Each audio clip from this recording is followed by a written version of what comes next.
Good evening, everyone. My name is Chris Cooper, known as the Channel Guy Trader, and I'm reporting to you live from Wall Street Trading Satellite Office down in sunny South Florida. Today's date is Tuesday, March the 12th, 2013, and here is today's After the Bell Market Summary brought to you by WallStreetTrading.com. Want to first off by taking a look to see how the indices closed the session out here for the day. The Dow Jones was up close to 3 points, closing the session up 2.77, pretty much a flat day. The NASDAQ was down a little over 10.5 points, as the NASDAQ was the weakest index in the market today, which showed nice relative weakness early in the morning, giving us a heads up that the market was ready to start pulling in a little bit. And the S&P 500 closed down close to 4 points here, closing the session down 3.74. If we take a look at the breadth on the market, we had 2,404 issues advancing on the NYSE, NASDAQ, and the AMEX. We had 3,712 issues declining on the NYSE, NASDAQ, and the AMEX. So breadth was in favor of the bears today. If you guys recall, yesterday breadth was in favor of the bulls today by a little bit. Now breadth is in favor of the bears today by a little bit. So kind of a little mixed breadth action here taking place in the markets the past 2 days. All right, even Friday a little bit, same thing. So let's go ahead and analyze these charts here, starting off with the SPY daily chart. The S&P 500 ETF closed the session down 35 cents, down 0.22%. And you can see here we closed at 155.68. I can say that we finally got a lower close here from the prior session. As you guys know from before, we were up 1, 2, 3, 4, 5, 6, 7 sessions with high closes in a row. Today we finally have a low close. Could this be a little short-term top reversal? Not really. The market action today really didn't seem like it. It did have some weak tech stocks out there, but at the same time, there were still some stocks breaking out. The energy sector did pretty well. We had some nice action in the tech stocks and the data storage sector, like the STX and WDC. So there's still some decent action out there. Just because the market's made positive here a bit doesn't mean there's not going to be any plays. But we still got to make sure, of course, that we pay attention to key market stocks and see what's going on intraday and stuff. So anyways, in regards to the SPY here, we remain above these short-term moving averages, the 5, the 8, the 20, the 50.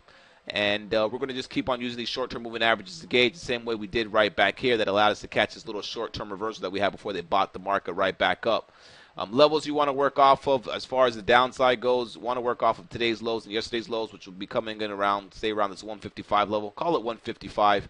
To the top side, if we can break above 156.10, we're going to be looking for a move up towards those 156.64s and those 157.61s, which are the levels that we are going to be watching to see if we can make all-time highs in the SPY. We'll see. The SPY has not made all-time highs yet like the Dow Jones. All right, so those are the levels to watch on the SPY.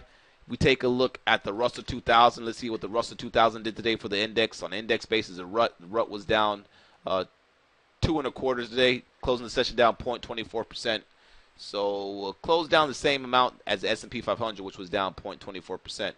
So if you guys know, we look at the IWM to gauge the Russell 2000. IWM was down 19 cents, holding above this little key area that we said that we have to keep on watch very close here, this 92.69, 92.70 level. And as long as we can continue to consolidate above that, we're going to be looking for a move higher in the Russell 2000. If we break below this level, or this key trend line and this level, all right, 92.69, which also coincides with the rising 8 EMA, we'll be looking for a move down towards that 20 EMA SMA around 91.61, which also coincides with our 50% channel line right here.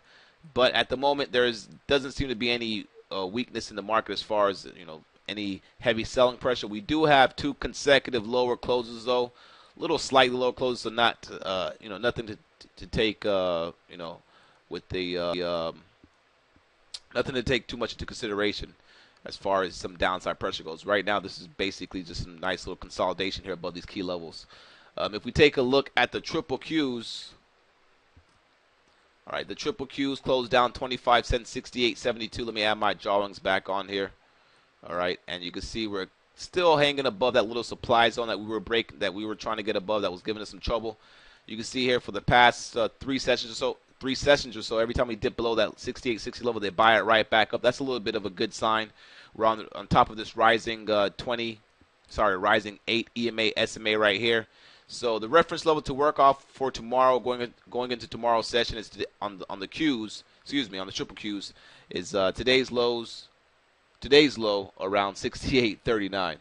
As far as the top side goes, if we break above 69, we could be looking for a move up towards those 69.50s.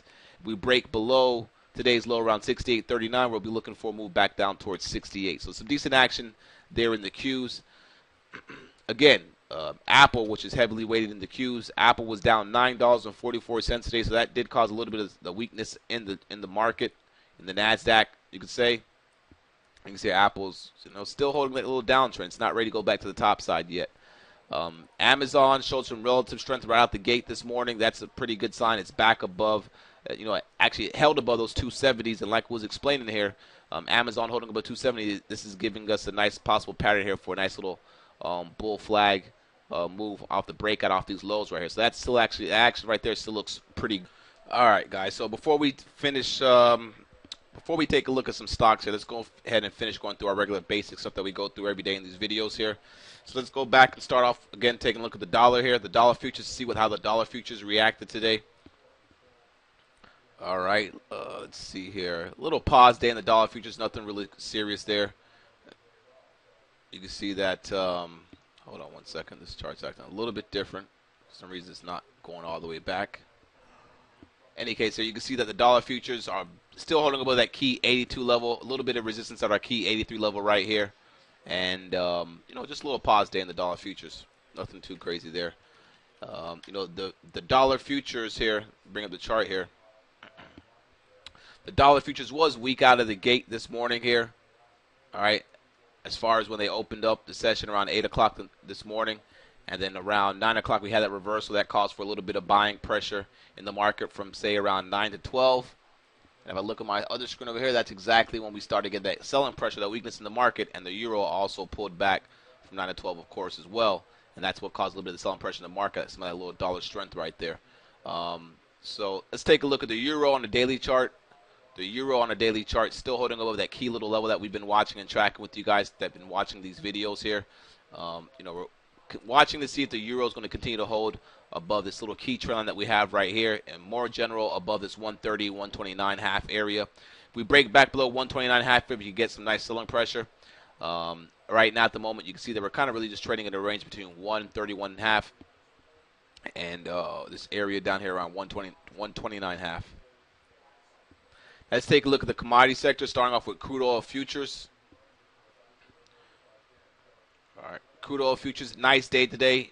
As we've been mentioning in the videos here, we're expecting to move back up towards those crude oil futures back to recheck this kind of 94 level. That took place today, but then they sold it right back off. We hit a high today on the crude oil futures of 93.47, and then they sold us right back off. Right now, again, there's nothing really to do in crude here. If you want to get really bullish on crude oil, you want to at least wait for it to recapture this little short-term support that held right here around 95. All right. In the meantime, I would say the bears still have a little bit more control on crude oil in the short term, but right now in general, it's kind of really just sideways. 90 support, 93, 90, 94, 93 areas, a little some short-term resistance. So really, not expecting much out of crude oil right now. Maybe just some more consolidation to chop around right here. You take a look at the gold futures. Gold was strong at silver. Gold, all the commodities are strong out the gate. Again, gold broke over that 1587 level, and now we're going to be looking for gold to make a move back over 1600, possibly back to recheck these highs up here around 1970, call it 1620, which means that gold can actually have a nice little week this week here, as we have some dip buyers possibly trying to step in now on the gold. And if you watch the gold and you trade the GLD, the levels to watching the GLD, you can see GLD gapped right into its declining 20-day EMA SMA around 154.71. Next level you want to watch on that GLD is up here towards 156.41, which comes from this little gap down that we had right here and this little resistance that we made again 2 weeks ago to kind of recheck that level to kind of show you that there are some sellers up there around 156.41. Gold miners had some decent action out the gate. We actually were able to make about 60 cents in Newmont mining to the long side. Gold miners do look like they have some buyers in there. And again, the gold mining action has been contained inside this little big expansion bar, the upper 50% of that range here. But now we finally got a break and close above that. It means that buyers could be a little bit in control in the short term, possibly. I would confirm that if we get another close above this 37.50, and I would say another close above, another higher close right here for another green dot, for showing basically another consecutive higher high close. Okay, so we'll see how that plays out. SLV, silver SLV holding that 2750 level pretty nice down there. The SLV could get above this 2850 level and out of this little dollar range that it's been trading in for the past 3 weeks or so, we can make some nice traction to the top side towards 29. We do have a gap fill around here around 29.50. That will be the next little target on SLV if we continue to see some, if we were to continue to see some buying pressure in some of these precious metals and some of these mining stocks. I mean, again, Newmont Mining made a nice little move to the top side today. Was up close to 2%. You know, came off a little bit off its highs, but still has a nice little close there. GG was up 2.38%, a little bit stronger. Nice little move there. At the same time, looking pretty good. Needs to get above 33.75. Short-term target's going to be 34.85. These declining 50-day simple and exponential moving averages. And what else? If you're looking at the silver mining stocks, you can take a look at SLW. SLW, a little bounce today, up 3.5%, a little over 3.5%. You can take a look at PAAS. And PAS up 4.28%. Nice little strong stock here. And then you have CDE, which you could also take a look at as well. And the EXK and some of these other cheap ones there. CDE did nothing today. So precious metal stock, the precious metal sector is warming up a little bit, possibly for a bounce. They still need to show a little bit more conviction, but they did have some nice buying action in them today. All right, now let's go ahead and take a look at a couple of key stocks here. All right, Apple. Again, we talked about Apple showing some relative weakness to the market again today here early in the morning. Take a look at the 5-minute chart. Popped up and was weak out of the gate, rolled over, just weak in general today. You take a look at Amazon. Again, we went over Amazon not too long ago here. And Amazon, nice little move here. Up move, sideways consolidation. Tried to break out today, but then came right back in. Still looks pretty decent, holding above those 270s. IBM showed some nice relative strength today to the market. IBM up 47 cents today, consolidating here above these 208.50s. Nice moving averages coming up to kind of support the price action around here. It looks pretty decent. What else do we have on the radar today? Let's see here. What else? Some other key stocks we want to talk about. Goldman Sachs, to see what the banks did today. Goldman Sachs was down $1.45. This one looks like it may want to pull back down towards these 147.40s. Wells Fargo, which has been a nice bank that's been trading pretty well, reversed most of its gains that it made on Friday, back to the downside. Take a look at Bank of America, BAC. This one was down 14 cents today, kind of pausing around a bit up here near the top of the range. And last but not least, of course, JP Morgan. JP Morgan was down 20 cents today, still consolidating above this 49.75 level. Once we break below 49.75 and hold, we can get some selling pressure back down towards the bottom of the range down here. But in the meantime, it's doing a nice little bullish consolidation on top of this 49.75, or better yet, I should say this 49.50 level right here. As far as the technology stocks go, there was some decent action in some of these data storage stocks like STX. Nice movement today in STX. Going to be watching this tomorrow for continuation. You could take a look at some of the stocks in the sector as well. S&DK is in the same sector. See what S&DK did today. Nice little move in S&DK. This one's actually warming up pretty good, guys. Look at the curve on this little up move right here. This is another stock we're going to be watching going into tomorrow's session. WDC, another data storage stock. Looks pretty good right there, breaking out. Watch this one for tomorrow for continuation. VMW shows some nice relative strength today as well. You know, if you want, VMW shows a nice relative strength today as well. Still has a lot of damage to do, though. I mean, still has a lot of damage to recoup that it did back here from the gap down. But if this thing can get back over 76.20, this thing can make a nice pop up towards 79.40. And then we have EMC, which is another data storage stock. Let's see what this one did. This one was down 9 cents a day, pretty much flat. But this one can maybe catch up a little bit to the other names out there. And then a little cheap one that's in the data storage sector is STC. And this one's not doing nothing. I just want to go through all the names. But aside from that, energy stocks, CHK, some of these natural gas stocks that have been in play. CHK taking a little pause day today. What about SWN? SWN had a nice little breakout last week. Let's see what this thing did today. A little pause day today. Here after having a nice little move yesterday. Nothing much there. Chevron, one of the stronger energy names out there. A little bit of rejection up here near these highs that it made back here in October.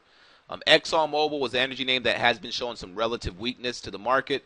So if the market was to sell off, this would be one that you may want to hit. Right now, though, you can see it's trading in a range between 88 and 90, a little $2 range there. Hess is one energy company that you may want to take a look at that it could break out tomorrow if it triggers above 70, 77, folks. That's about it. Just want to make this a little quick, short video. It's not even short, it's about 15 minutes now.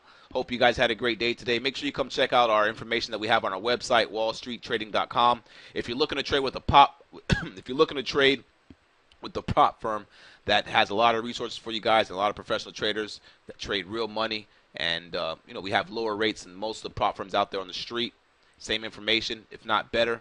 Come check us out, wallstreettrading.com. We're here to help you guys out and further your career. If you're in the New York area, you can come check out our office right there on 48th and Broadway. And a lot of great stuff going on, guys, in the works. Down in the Miami area, with possibility of a opening of an office that we have down in Miami. I'll let you guys know about that if any of you traders are located in the Miami area, which is where I'm located at. And we'll go from there. Have a great night, folks. Cheers.